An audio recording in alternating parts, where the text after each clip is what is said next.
4 je kita suka. 文艺3-4街34 தான் எல்லாமே பிடித்தவை. 34 tali Cik Gemar. 34 je kita suka bertujuan menyampaikan mesej pembangunan dengan disulam hiburan bagi memastikan kandungan radio tidak membosankan selama 34 minit kepada pendengar setiap Jumaat hingga Ahad.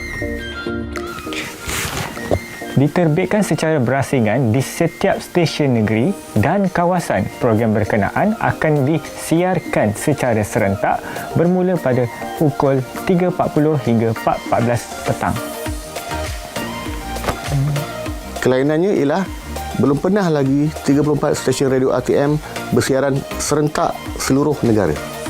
Jadi menerusi siaran serentak seluruh negara pada 3.40 petang, itulah kelainan yang kita tonjolkan untuk kita menguasai semua pendengar dan kita dapat memberi didikan, hiburan dan juga secara santai kepada mereka. Perlu difahami apakah yang dimaksudkan 34 ataupun 34.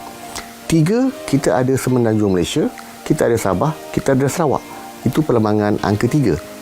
4 ialah merah, putih, biru dan kuning, iaitu bendera Malaysia. Jadi kita ada 34.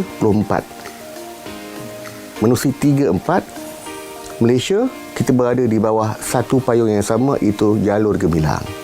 Selain itu, setiap stesen berpeluang untuk mengetengahkan keunikan di negeri masing-masing bukan sahaja melalui stesen radio, malah platform media baharu dengan lebih meluas. Program ini boleh meningkatkan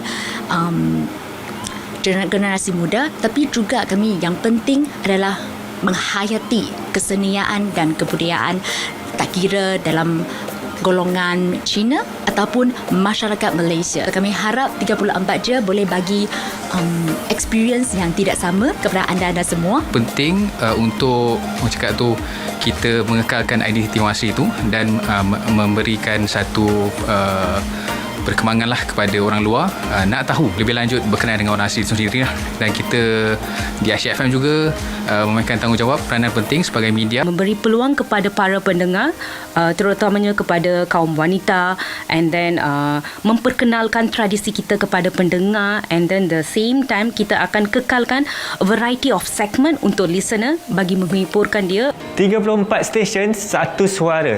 Jangan lupa ikuti pelbagai perkongsian menarik tentang kesenian, kebudayaan serta pelancongan yang ada di Malaysia selama 34 minit hanya di 34 je kita suka. Karol Anwar Rosli, RTM.